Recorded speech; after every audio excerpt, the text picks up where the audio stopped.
if you're an Israeli citizen and you're living in Israel 20 miles away from a concentration camp, if I was living 10 miles away from Auschwitz, like I wouldn't be able to be there, right? So you have to grow up from cradle to grave hating Muslims, hating Palestinians with such a deep seated hatred that this is justified, that it's justified to throw them in a cage and deprive them of clean water. You have to think they're barbarians and you have to think that they're animals. And the leftists in Israel, I mean, if you want to call yourself a leftist, I think that a lot of people who are in the Labor Party and a lot of people who call themselves leftists still are fascists, right? The most left-wing Israeli is a right-wing American. And that's not saying much considering the political spectrum in this country. But a lot of left-wing Israelis, a lot of anti-Zionist Israelis who are actual leftists who disagree with these horrible policies have fled because a lot of them can.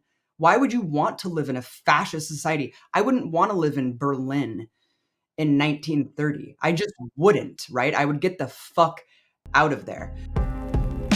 Hello everyone, I'm Rania Khalek and this is Dispatches. Every day we watch Western officials justify Israel's live-streamed high-tech slaughter of Palestinians in their homes, at schools, in hospitals, in refugee tents, while Israeli society becomes increasingly unhinged and genocidal.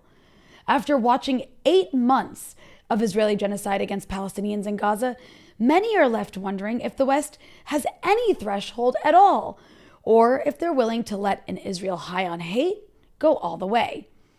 Meanwhile, Israel's supporters continue to insist that we condemn Palestinians for fighting for their survival against a state that seeks to exterminate them.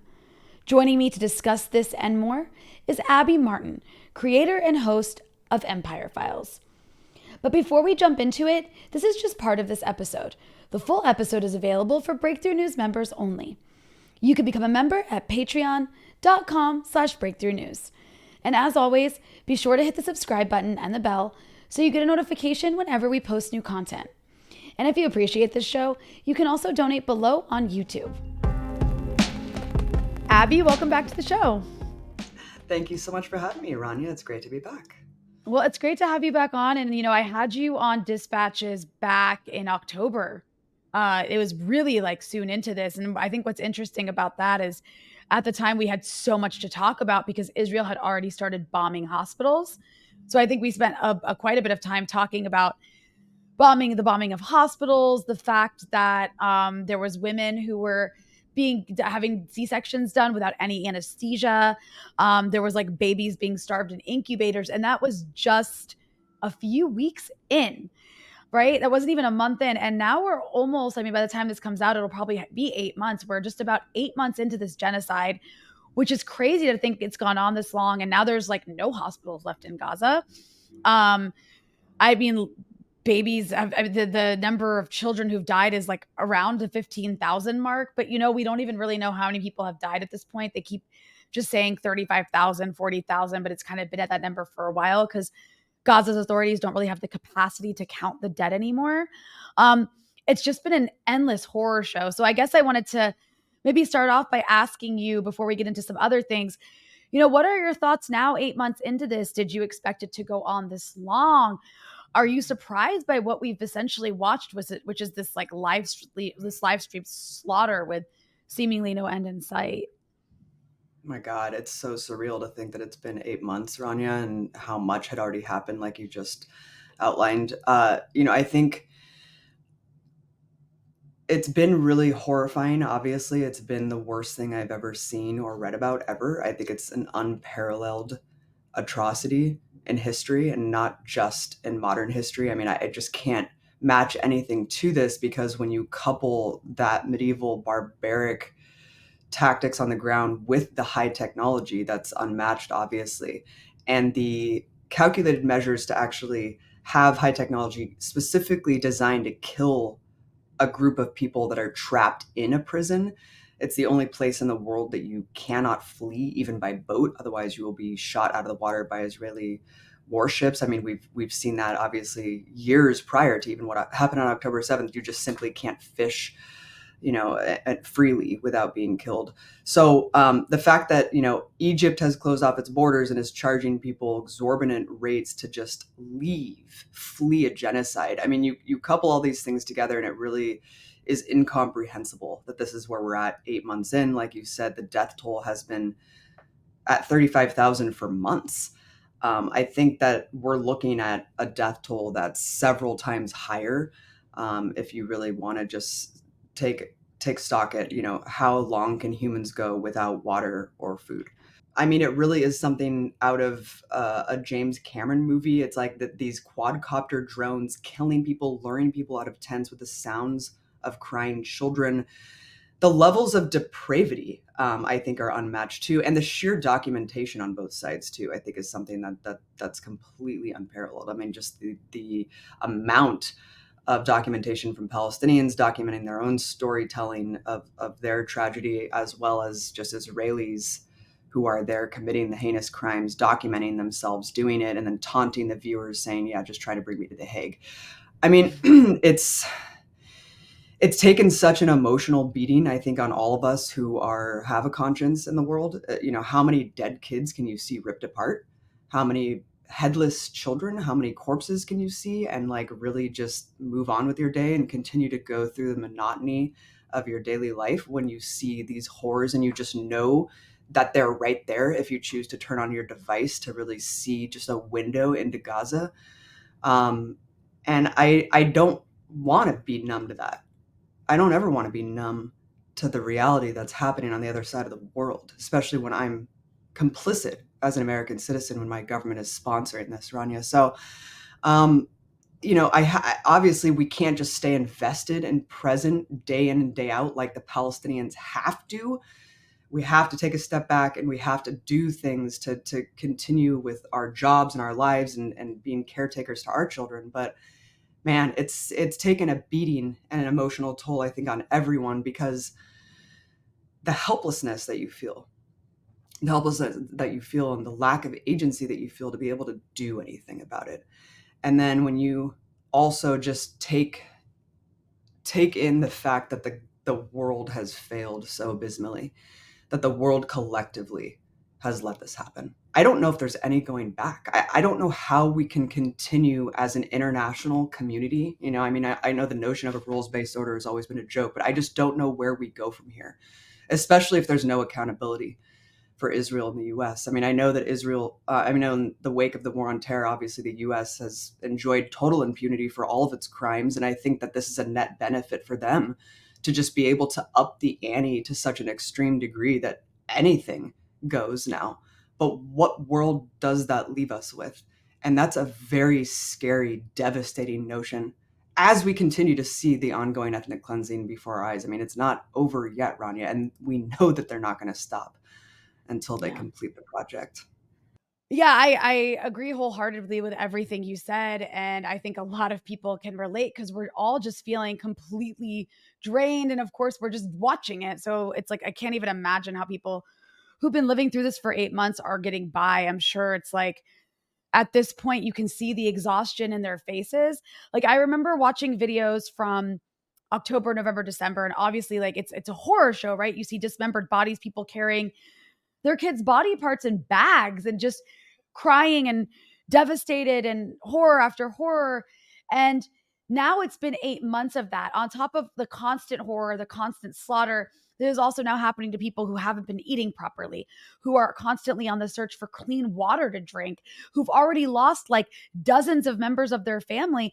It's gotten to a point where you start to think to yourself, and it's a horrible thought, but like you feel relieved for the people who were killed in October, November, December because they didn't have to endure 8 months of this before being killed. Like that's how bad it is in Gaza, where that's at least where my mind goes. Because I'm just thinking, like I think of Rifat Al Arir, and I'm just Oh my like, God. he's gone and it was horrible, but at least he didn't have to go through all of this. But no one should have to go through all of this. Like it's, anyways, I think a lot of our minds have gone into kind of dark places like that. But in the midst of all this, there's also been um, a lot of content that's gone viral.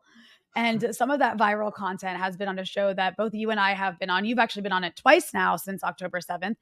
and that is Piers Morgan's show, Piers Uncensored, I think it's called. Um, and you went on it first a few months back, and you were debating essentially Piers and this girl, Emily Schrader, who I also had to deal with as well, who's this like American woman who made Aliyah to Israel after college and is now like constantly auditioning to be an Israeli spokesperson. But more recently, and you killed that interview, and And I'm she sure a lot of doesn't people work watching for this. Israel. She So doesn't she work for claims. Israel. So She's she just an claims. unpaid volunteer working with the idea. Who wears a little Israel America flag pin on her lapel. Anyways, so but more recently you did this interview with this very interesting, horrible character. And before I play the clip I want to play from this interview, can you tell our audience who this guy is, what's his deal? And yeah, just like set it up for us before we see what we're about to watch. Yeah, so this guy's name Masab Youssef. He is the son of the co-founder of Hamas. He has basically just made a very lucrative career throwing Palestinians under the bus. It's funny because when you look at his Wikipedia, it says he's Palestinian origin, but he will denounce his heritage and nationality and say, no, not only is he not Palestinian, but Palestine doesn't exist in general. So this guy's story is that he was born into Hamas, obviously, born in the West Bank, actually, and then joined Hamas while simultaneously working for Israeli intelligence. So Shin Bet for years and years and years, which is the Israeli security agency, where he was a double agent.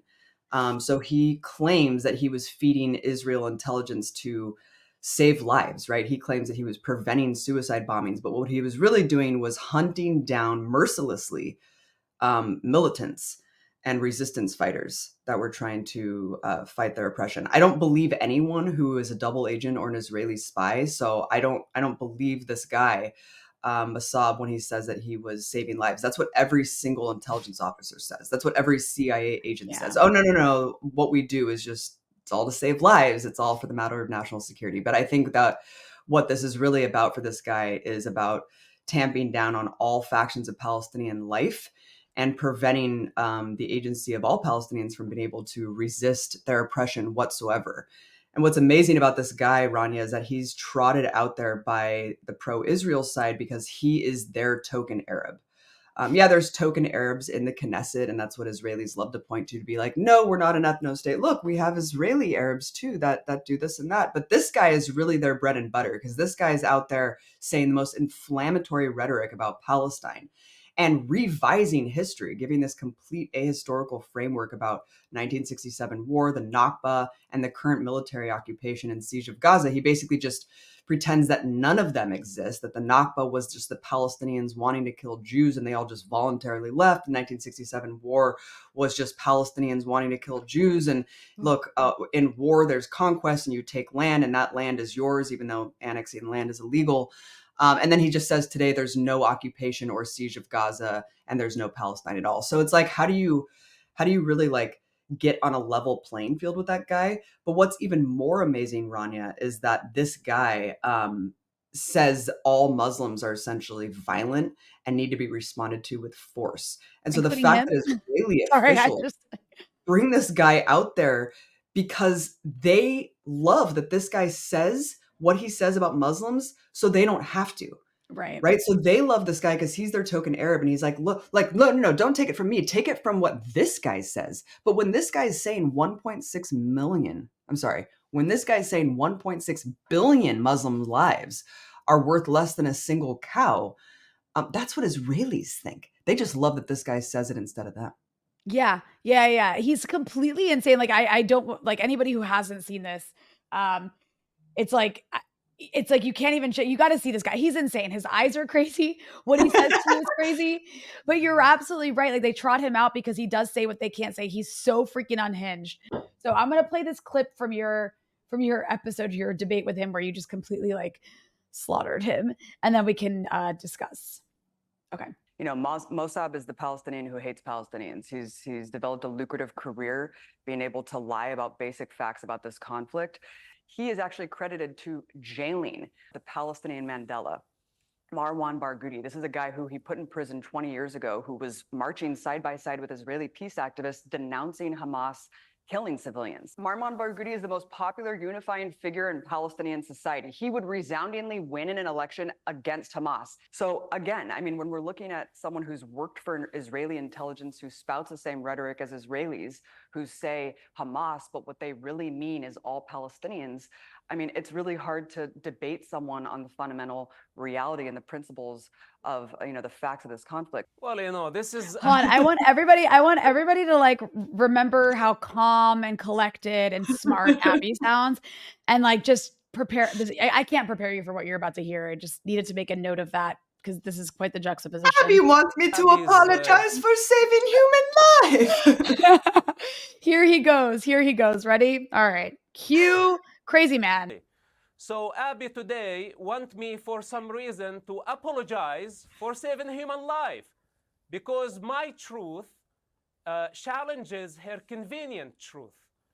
Abby does not have the authority. She's just a self-appointed low-grade journalist.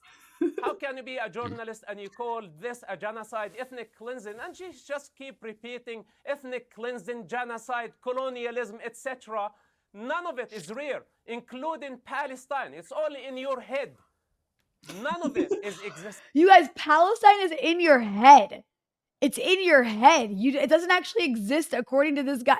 It just gets crazier. Sorry, it's in your head. Essential. Palestine was never born. How can you free it? It was never there. It's just a colonial entity. Some people choose to make it into a national identity. And this parrot has been just repeating Hamas propaganda. Marwan Barghouti that she's talking about him, she never met him. I knew Marwan. Because he's in jail because you put him there. He's a criminal. He killed 5 people. He has blood on his hands. He cheated on his wife. He has a secret son that he never revealed it to the public. Of course, I can criticize him, and I can criticize all the criminals that I know personally. She's been there only for a visit, and maybe she had some falafel sandwich, and she really was blown away of the Palestinian experience. There is no such a thing as Palestine. It's about time to retire, find a different job. You're not a journalist. You don't qualify even to be a mother. I mean, wow. This guy straight up was like, you don't even get to be a mother. Or you don't even qualify. I was blown. And like the rest of his chatter is like that. It's completely insane. But please go ahead, Abby. After first of all, tell me what it was like. Because I imagine preparing for that after you'd already been on before, where you were being basically like interrogated by peers. You probably expected to have to go up against both of them, but Piers kind of took a step back. And actually after that, he went, wow. Because he was like, wow, I can't believe that guy. Yeah. Great diss. Do you have a response? It's like, wow, what are you going to say to that? It's like, well, yeah.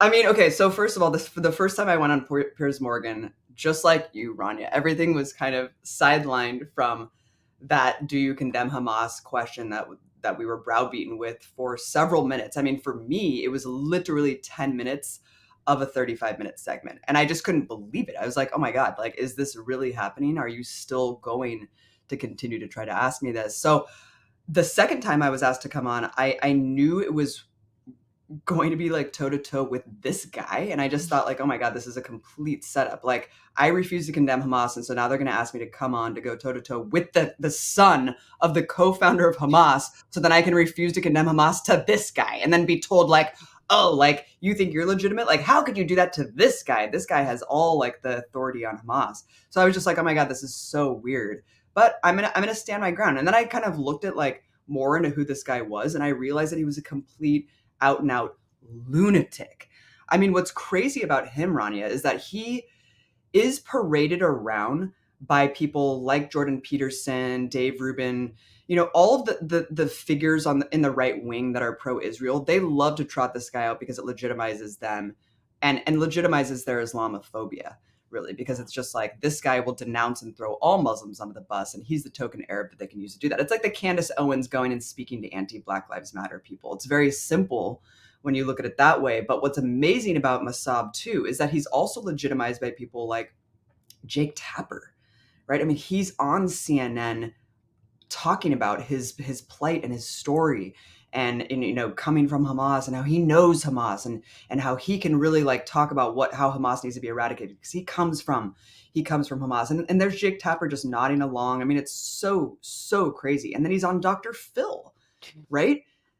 Facing down these Palestinian women. I mean, so he's really all over the place. He isn't just some fringe figure that's brought on Piers Morgan because Piers Morgan loves these kind of like Maury Povich style like showdowns. No, he is out there as the token Palestinian to throw Hamas under the bus. So, but then I saw him debate Mark Lamont Hill, and he was kind of like not as insane sounding as he usually is. And I was like, okay, this is gonna be really interesting. But then, you see his videos, he puts himself out there basically just denouncing all Muslims, saying, we should use force against them. We should use violence against them. They're all extremists. Essentially, they're all terrorists. So it's just like, this guy's completely nuts. And so I just decided to take that opportunity to completely discredit him and strip him down to what he really is, which is an Israeli spy who cannot be taken seriously because he's completely not credible as a person. Yeah. He would be much more interesting if he was, admitted, like if he talked about how maybe Israel was doing horrible things to Palestinians or did employ barbaric policies or at least illegal policies like in the occupation of the West Bank, but he just denies the existence of these things. So it's like, I'm sorry, I can't have a debate with you, dude. And then the Marwan Barghouti thing was so funny too, because it's like, he's basically just putting out a diss track about this guy. And the reason I wanted to bring up this guy is because I wanted to show it's not about Hamas, dude. Right. It's about Fatah. It doesn't matter who we're talking about. It's about all factions of Palestinian society. And look, Marwan Barghouti, 20 years ago, he was arrested. He was actually, during the Oslo Accords, he was out there marching for peace. He was denouncing Hamas's suicide bombings. But he also embraced resistance and armed resistance against the occupying forces.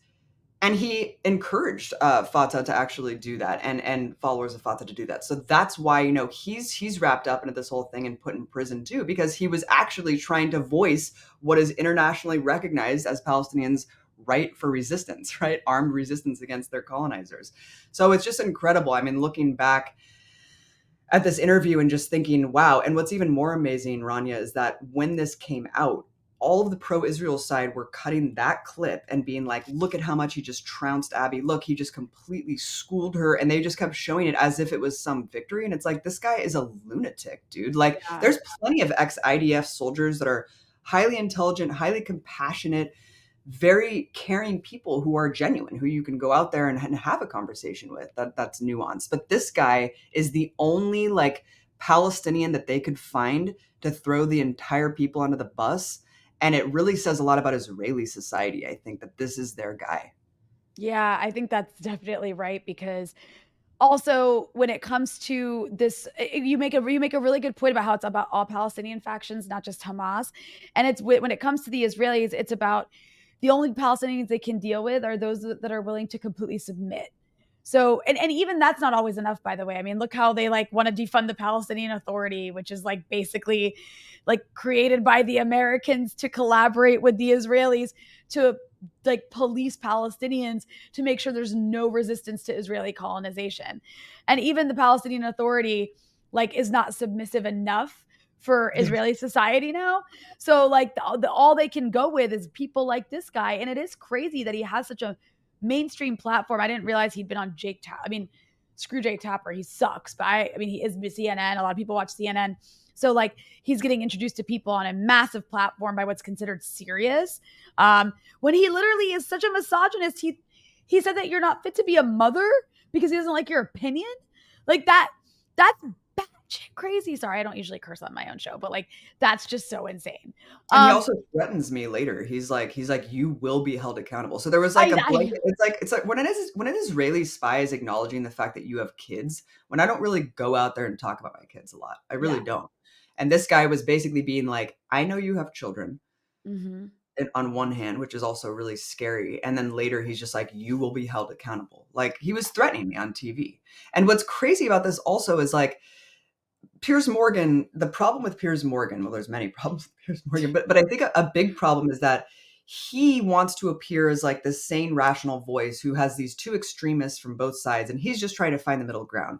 You can't both sides genocide. And also, you're putting me, a serious journalist, next to an unhinged lunatic and former Israeli spy. And you're actually saying that these two people are somehow equivalent. And I think that that's really actually a fascinating thing to unpack.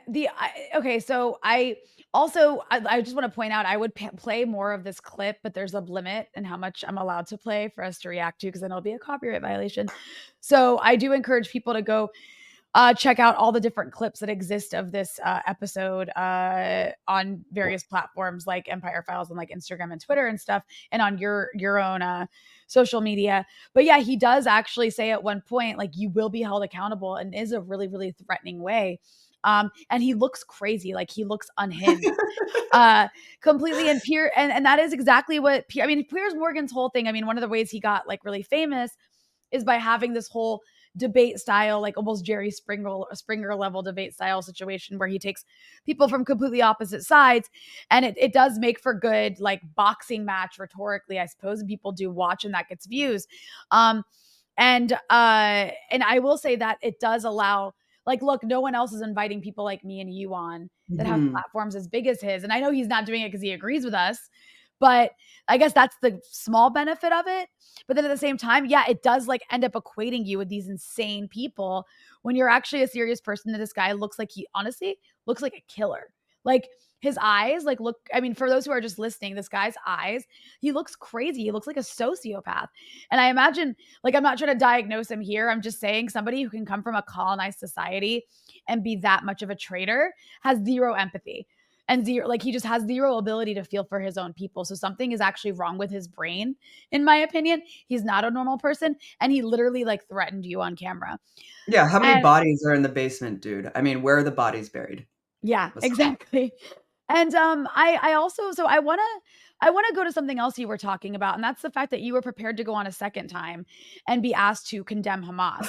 Um, and you did a really good job of holding your own when you went on the first time against, it was basically Piers and Emily Schrader, and they kind of both teamed up on you. And Piers does this. He doesn't let you finish your sentences. And like, just as soon as you're getting to your point, he'll interrupt and then he'll demand you condemn Hamas.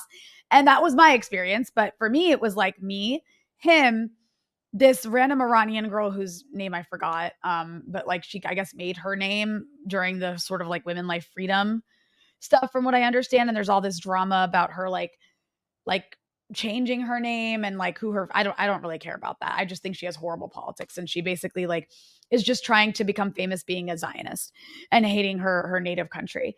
And so it was her, this woman Emily Schrader, and Piers. And then in the middle of this like panel, he brought on this like is crazy Israeli father of a child who had been a hostage, but she was released in the first hostage exchange.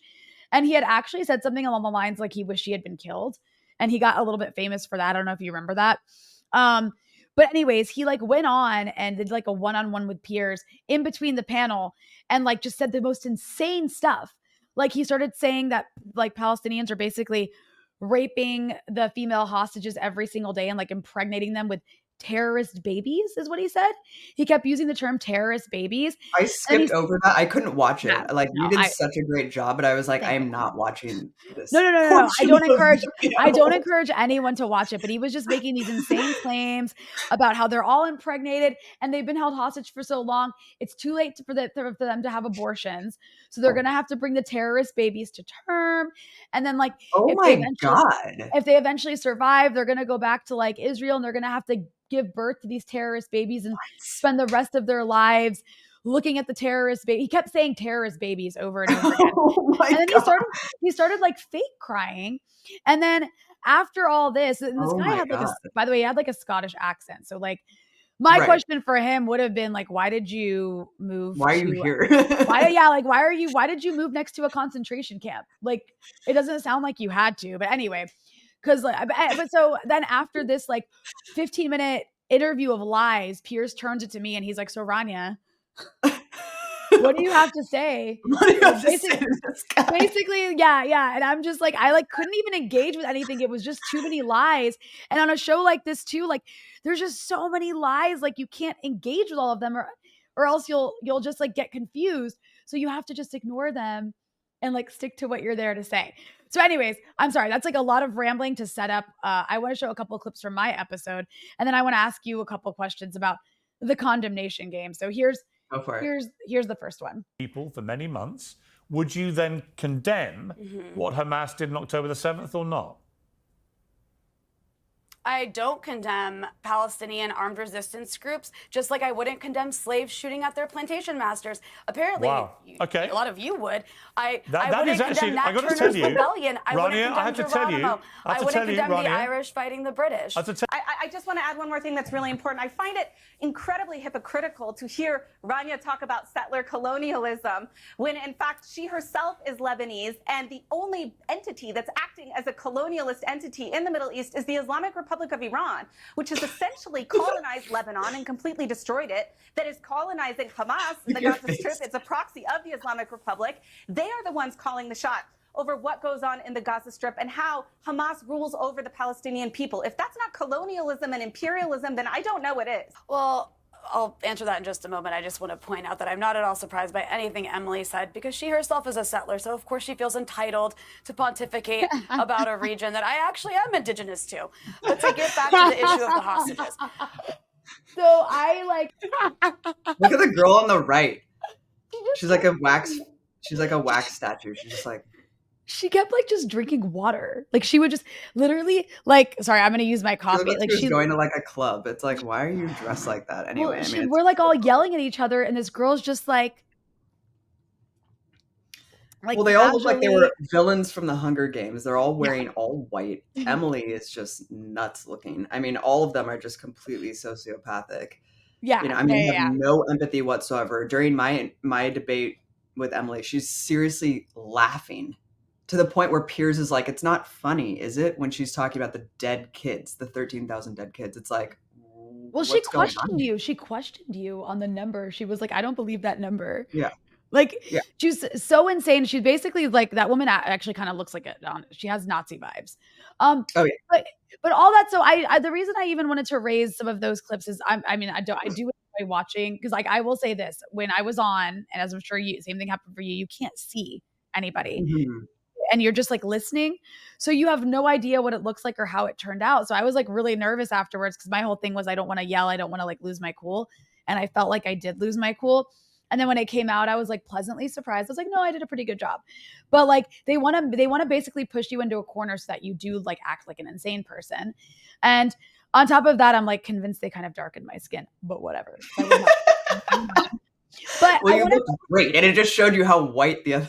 yeah, Emily I was like, was. this actually works in my favor if they did darken Emily it. was whiter than me. Right. But you know, I also just I want to like I want to go into one particular aspect of this that we've had to both deal with at this point. And, you know, I feel like when it comes into the whole like do you condemn? I mean, I can't believe we're even still having this conversation 8 months into it, but I feel like it's really wrong to play into this condemnation game. That's why I think it's important both you and I were able to go on and say no, we don't condemn, because so many people have gone on, even who are ostensibly pro-Palestine, and they'll go on and they will condemn. And so I personally, and I think you'll probably agree with this, I refuse to condemn Hamas or any other oppressed group for fighting against their colonizers. Like, I mean, nobody goes back and condemns slave revolts. Nobody. And slave revolts were vicious. Like, go read about Nat Turner's rebellion. They killed entire plantation families. That's just what happened. Nobody goes back and says the Haitians shouldn't have brutally revolted against their French masters. Nobody says that. Maybe the French say it, but like nobody in like American liberal circles would ever say that. Yet when it comes to Hamas, we have to condemn any Palestinians who fight against people trying to like exterminate them. And then we also hear Palestinians constantly being lectured, and their supporters being lectured about how they need to stop using phrases like from the river to the sea because it harms their movement, since Israel has like smeared it as an anti-Semitic statement. So all that's to say, Abby, why do you think it's so important not to condemn Hamas or Palestinian armed resistance in general, and to make sure we don't capitulate to these sort of Zionist demands that we soften our rhetoric? Yeah, I mean, it's so ludicrous, right? When you look back at history and do these historical comparisons like you just did. I mean, it's outrageous to even think of asking to condemn the slaves for the Nat Turner Rebellion, or the Haitians for their revolution. I mean, it's just so absurd on its face. But I think leftists and people who oppose like wars and interventions and occupations have been browbeaten for years to first condemn the state or the leader that the West is trying to overthrow or undermine. And this is not only is it a rhetorical trap, but it also is designed to delegitimize the opposition to these things. And so whether it was Saddam, whether it was Gaddafi, whether it was Assad, we're always being asked, first, do you condemn Saddam? First, do you condemn Gaddafi? Do you condemn Assad? And the point of doing that is so that you concede to the framework and that underlying premise that, yes, these people are bad, they've committed heinous acts, and therefore something needs to be done about them. And that's the problem. When you capitulate to that framework, then you're allowing that debate to then be taken to, well, what needs to be done? Something has to be done, right? So when it was Saddam, it was like, well, do we do sanctions or do we do an invasion? And we need to take a step back and say, no, no, no, the US or Israel has no right to do anything to Iraq, to Syria, to Iran, to Lebanon. No right to do anything to Palestine, right? Israel's been carrying out ethnic cleansing and genocidal policies for 75 plus years. They have no right to do anything about Hamas, nor does the United States. So there's a really problematic function of this demand to condemn Hamas for that reason alone. Okay. And that applied on October 7th, it applied on October 6th, and it applied on October 8th. There's also a problem where academics and people who kind of just want to put on paper their self-righteousness and moral clarity that they were on record condemning both sides. And I think that's just kind of like a pat on the back that they're morally superior, and so they can condemn everyone to just have them, like, it's just very like weird and self-congratulatory. But for me, and I think it's the same for you, Rania, and it's difficult when you're under the spotlight and when you're being asked something, looking into a black hole from someone like Piers Morgan saying, how are you not condemning just wanton barbaric deaths and a massacre, right? How are you not condemning the killing, the indiscriminate and deliberate killing of civilians? Well, I think you and I both agree we don't agree with killing civilians. We disagree with that on its premise. But you cannot condemn an armed resistance group fighting for their survival. You cannot condemn the actual elected government of the Gaza Strip, the infrastructural body that has provided people in Gaza with aid, with food, with their lives, with the means and the capacity to live under a barbaric siege for years and years. And you certainly cannot condemn 8 months into a genocide the only people that are standing in the way of the complete obliteration of the Palestinian people. Hamas is what is standing in the way of putting Palestinians in mass graves and the genocidal army that's on the ground. So no, we're not going to condemn Hamas 8 months into a genocide, nor would I condemn them on day one. And it's really unfortunate because now we're being asked, when peers and other people do this, it's all about conceding, Rania, and it's all about saying, yeah, something needs to be done about them. And I think we both agree that Israel has no right to do anything. Yeah, exactly. And I want to just to add on to what you're saying, because you made this point really well the first time you were on. Do you think Piers is watching this, by the way? If you are, hello. You know how funny it would be if he like sat down and like, like, hey, there's a video about me. But no, I mean, in all seriousness, the first time you were on, you made a really good point of bringing it back to Israel's created the circumstances for this. So yeah, I don't want anyone to die. You don't want anyone to die. I would love for no one to die. That would be fantastic, which is why we want to get rid of the reason people are dying. And that is this military occupation and colonial apartheid system. And like anybody who dies on either side here is on Israel's hands because they have created the situation. Just like, and I keep making the slave example because I think it actually is very apt. Just like if like there's a slave revolt and a bunch of plantation families are killed, I blame the plantation system for that. I don't blame the slaves for fighting people who are literally like taking away their freedom. So that's why we're talking, like, that's, and all of this is a distraction from that primary fact, like that primary fact, which is that this is the source of all of this violence that you claim to hate so much. So why aren't you Right. talking about the source of the Right. violence? Instead, you're talking about the people fighting it? Like, give me a Yeah, break. no, it's such a reduction and it's such a false equivalency because they wanna reduce everything to Hamas bad, Israel's taking it too far. Israel needs to do something to respond to Hamas, but what can they do? The problem is, Rania, and this goes back to Israeli society, is that Israel cannot react in a mode of self-defense without being completely genocidal in their actions because they've Yeah. revealed their final solution. We know the end goal of what Israeli society, Israeli government has set forth with the eradication and the surrender, the forced surrender of Hamas. We understand what that means. And so when Piers Morgan and all these other people who are pontificating about what capacity should Israel respond? What right do they have? How far should they go? Yeah, they're maybe taking it a little too far. But what could they have done about Hamas? It's like, no, no, no. They don't have the right to do anything. We need to take it back to the root of the violence, Ronnie. And that's why I'm really happy that you did that as well, because there is no equivalency. There is absolutely no equivalency. And so to reduce it down to that narrative is dysfunctional and really just obfuscates the actual reality that anyone can see who studied this. The people who are on record being like, I condemn Hamas for doing this, and like, yes, I also condemn the Israeli government for taking their response too far. It's like they want to appear legitimate in the eyes of the ruling class. So you have like, I mean, people like Naomi Klein, out there Yeah. being like calling pro-Palestine protests right on the aftermath of October 7th, like pro-Hamas rallies. And it's really kind of grotesque because those people really do want to appeal to the ruling class and they're very desperate for legitimacy in those people's eyes. And I think that's really kind of offensive to liberation struggles in general.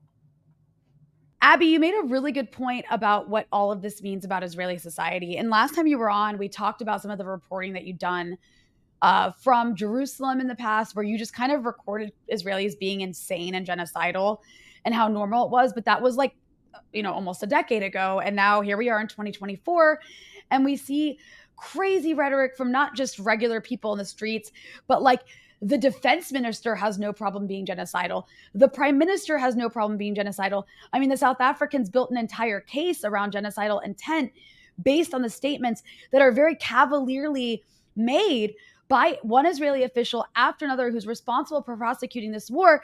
And then we see it's trickled down to the population because we see they're very confident in themselves and totally comfortable posting these videos to TikTok where they're like committing war crimes openly, happily. Here in Lebanon, anybody who uses a dating app in Lebanon, actually, like the GPS, disruptors that the Israelis use have caused problems with GPS. So you see a lot of Israelis on the dating app in like Beirut, and it's like they're wearing their uniforms and they're like proudly, in some cases, people post, yeah, they're like excited to show you they've been genociding. And also other people posted Israelis on dating apps, like basically, photographing themselves in front of lingerie.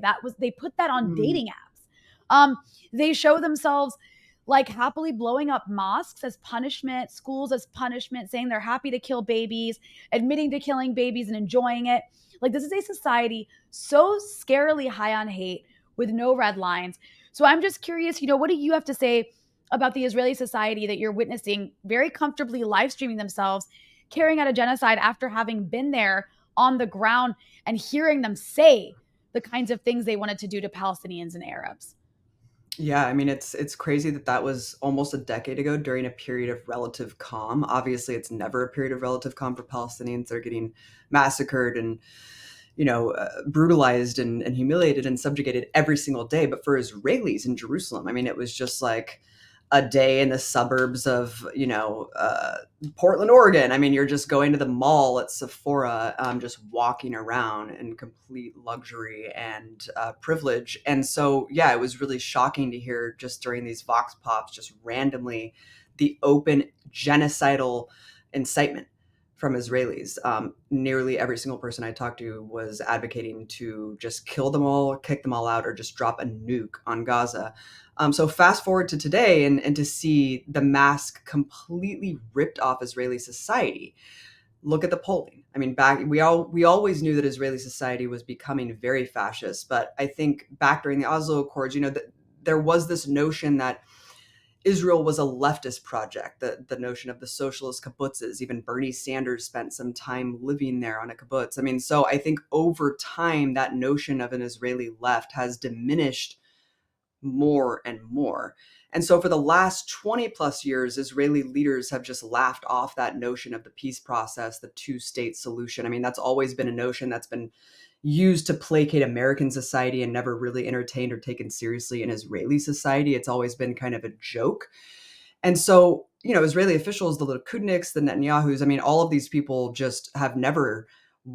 I mean, I saw a video of Netanyahu from like the 80s saying that there will never be a Palestinian state. So it's just like actually so offensive to just constantly be told by our politicians and media officials that no, Israeli society really does want this. And no, it's just Netanyahu. Netanyahu's the Trump of Israel.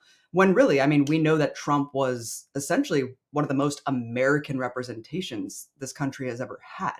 He's not an aberration. He's actually perfectly crystallizes the problems, the deep-rooted problems of our sick serial killer society. And so it's the same thing with Netanyahu. Netanyahu is a perfect example of what Israel really is. Israel has become fully fascist, Nazi, genocidal society. Look at the polling. Over 90% of Israelis agree with what's going on. They have for every bloodletting in Gaza, every time that Israel decides to mow the lawn. The majority of Israeli societies, the vast majority of Israeli citizens agreed with that, Rania. And the numbers just keep ticking up and up and up because look, in the wake of 9/11, we saw the mask ripped off American society, the disgusting patriotic fervor and unquestioning nationalism of Americans ripping out their reptile brain and just wanting to incite racism and violence against Arabs and Muslims around the world. That is nothing compared to what we're seeing in Israel. I mean, their 9/11, which was October 7th, has just basically given them carte blanche to just become who they always were, Rania. It's a society built on ethnic cleansing. It's a society that you need to espouse the most dehumanizing, racist views possible in order to justify these policies. If you're an Israeli citizen and you're living in Israel 20 miles away from a concentration camp, if I was living 10 miles away from Auschwitz, like I wouldn't be able to be there, right? So you have to grow up from cradle to grave, hating Muslims, hating Palestinians with such a deep seated hatred that this is justified, that it's justified to throw them in a cage and deprive them of clean water. You have to think they're barbarians and you have to think that they're animals. And the leftists in Israel, I mean, if you want to call yourself a leftist, I think that a lot of people who are in the Labor Party and a lot of people who call themselves leftists still are fascists, right? The most left-wing Israeli is a right-wing American. And that's not saying much considering the political spectrum in this country. But a lot of left-wing Israelis, a lot of anti-Zionist Israelis who are actual leftists who disagree with these horrible policies have fled because a lot of them can. Why would you want to live in a fascist society? I wouldn't want to live in Berlin in 1930. No. I just wouldn't, right? I would get the fuck out of there. So I think that it speaks volumes just to be an Israeli and to be, living, you're living adjacent to the West Bank and this crazy military occupation and living adjacent to Gaza. But I think that especially now, less than 2% of Israelis think that Israel's used too much firepower after they've completely obliterated the entirety of Gaza 8 months in. Rania, I mean, what does that say about the society? But let's not take this anecdotally with just polling, because we know polling can be skewed. Where are the protests? Where are the protests? It took months for a handful of Israelis to go out in the streets. Maybe not months, maybe a couple weeks for like 5 to 10 Israelis to go out in the streets to oppose the genocide. And let's go back to what you just said when we first started this a couple weeks in, and already babies were being starved, thrown out of incubators, hospitals bombed. Where were the Israelis opposing this? So when there's no opposition in the streets, yes, and Israeli society is so fascist that they're arresting Israelis. It's scary to be a leftist Israeli and go out there and oppose this war. It's not only scary because you think that you could be arrested by your own government, because that's how fascist it is, but also your fellow Israeli citizens and neighbors, right? And colleagues will beat the shit out of you. I saw like Al Jazeera or something film like a handful of Israelis on the streets. This was like months into the genocide, Rania, and they were saying, we are scared to be out here. We're scared for our lives because we could get beat up, we could get assaulted, and we could get imprisoned. So it is so constrictive. I mean, politically and also just like vocally. I mean, you don't want to just speak out because you're so scared because of how fascist everyone around you is. And so it's this group thing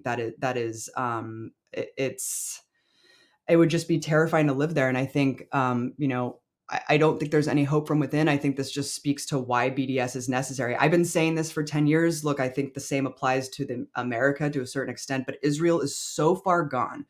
And even the liberal opposition, right, is out there signing bombs, signing their names on missiles that are going to bomb children in refugee camps, even the liberals. So, I mean, what do you say about this? What do you say about this other than there is no hope from within Israeli society? It is fully fascist and genocidal. And that's why you have to have this outside pressure to isolate them completely until they are forced to make apartheid fall, until they are forced to assimilate Palestinians into a one person, one vote project. I'm just hoping that this is the beginning of the end for the Zionist project, Rania, but unfortunately it's had to come after a massacre of untold magnitude. Yeah, it's really, if you ever had to, justify a humanitarian intervention, this is it, because it will only come from outside. Israel cannot change from within for all the reasons you explain. And I think what's incredibly terrifying is obviously like what Palestinians are being subjected to, right? But then you see the enabling from the Americans. And so I want to show just an example of this enabling.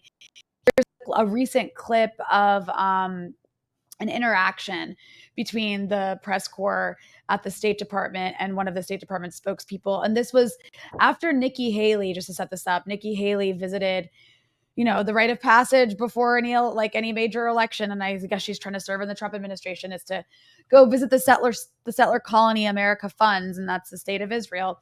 So Nikki Haley visited. She went to the border near Gaza. She went to, I think, some West Bank settlements. And then she went to the north where Israel's been fighting a war with Lebanon's Hezbollah.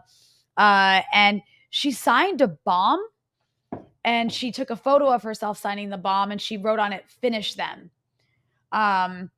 So that's the kind of rhetoric you're getting from the former US ambassador to the UN. And you could argue, but she's like a Trump appointed person. But here is a Biden spokesperson responding to his thoughts on Nikki Haley doing that. So here we go. Sorry, the follow-up to Said's question. If Nikki Haley's comments are made by a private citizen and therefore don't require any comment from you, why did this administration criticize people who spoke out in favor of those in Palestine demanding a ceasefire and were quite vocal? What's the difference? When did we do that? Well, do you want to talk about the number of times that they were described as anti-Semitic? Even any time there was a pro-Palestinian protest, it seemed to be that the administration you were conflating 6 different things, and your question is a little bit not on the level. Let's talk about the facts here. Protests, whether they be on college campuses or elsewhere, they inherently are not anti-Semitic. There have been, of course, over the course of these protests, been imagery, there have been chants, there have been slogans, there have been signage that has been anti-Semitic. Also, what we are talking about in those circumstances is protesters who, in some instances, have broken the law, taking over buildings, occupying certain areas within specific municipalities. Those are not expressions of free speech. That is illegal in some places. So these are two different things, and I really don't appreciate you conflating. Well, the fact is, you have said that a lot of the things said by the likes of Nikki Haley and others are simply rhetoric. Yet when you call for the destruction, annihilation of people, that's against international law. Why is that not being condemned from the platform? That is not the kind of rhetoric that we certainly support from this administration, and it's not ones that we've been using. But Ambassador Haley is a private citizen. She doesn't speak for the United States. She doesn't speak for the United States. She doesn't speak for this administration. There you have it. She's a private citizen. She's a private citizen, Abby. Therefore, her basically running for advocating president. genocide. Yeah. Her basically advocating genocide is no biggie, but a bunch of students protesting is, maybe a little bit anti-Semitic. And also, maybe they broke the law. I mean, maybe Rosa Parks broke the law. Who cares? Like, it's a stupid law. Like, I mean. Like, if you agree that genocide's being committed, which this asshole doesn't, obviously, but like, if you agree that it does, like, anything's game, right? Because it's the most serious crime that a state can commit. So, like, we should be escalating our tactics to extreme levels to try to force our politicians to do the right thing. So, yeah. Well, occupying buildings is kind of like nothing, dude. Yeah. Well, I just want to play one more, and this is also I want to place this in the context. I want to place this in the context of the fact that it's like so it cannot stop itself. It's so like ready to do what you said, final solution. And so here's another example of what we're dealing with when it comes to the Americans who are supposed to be in charge. Yeah. As I said, we don't want to see a major ground operation. We haven't seen that at this point. How many more charred corpses does he have to see before the president considers a change in policy? We don't want to see a single more innocent life taken. And I kind of take a little offense at the question. No civilian casualties is the right number of civilian casualties. And this is not something that we've turned a blind eye to, nor has it been something we've ignored or neglected to raise with our Israeli counterparts, including, Ed, this weekend as a result of this particular strike. Now, they're investigating it, so let's let them investigate it and see what they come up with. But the president doesn't have like a personal limit to this? The president has been very clear and very direct about what our expectations are for Israeli operations in Rafah specifically, but in Gaza writ large. We don't support, we won't support a major ground operation in Rafah.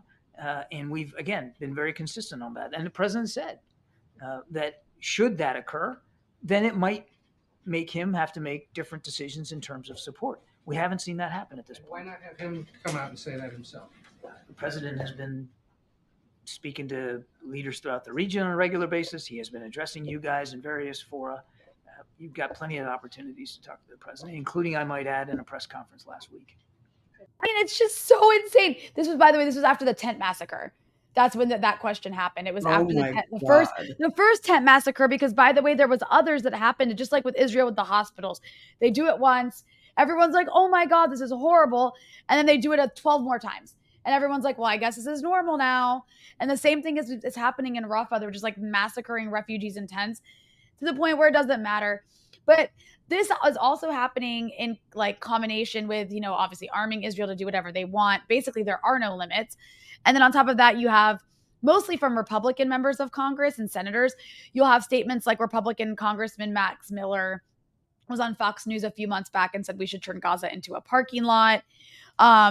You had Lindsey Graham more recently essentially say we should nuke Gaza, just like the Israelis should nuke Gaza, just like they should be allowed to, just like the Americans nuked Hiroshima and Nagasaki. And that he said that over the anniversary of those atomic bombings. But all to say, like, yes, this shows Israeli society is unhinged, fascist from top to bottom. I don't believe American society is fascist from top to bottom, but from top, like, what does this say about American society and the American government? Yeah.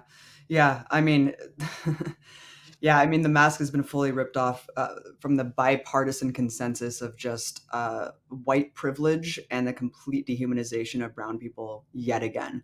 I mean, it just feels like 9/12/2001. I mean, this was the sentiment.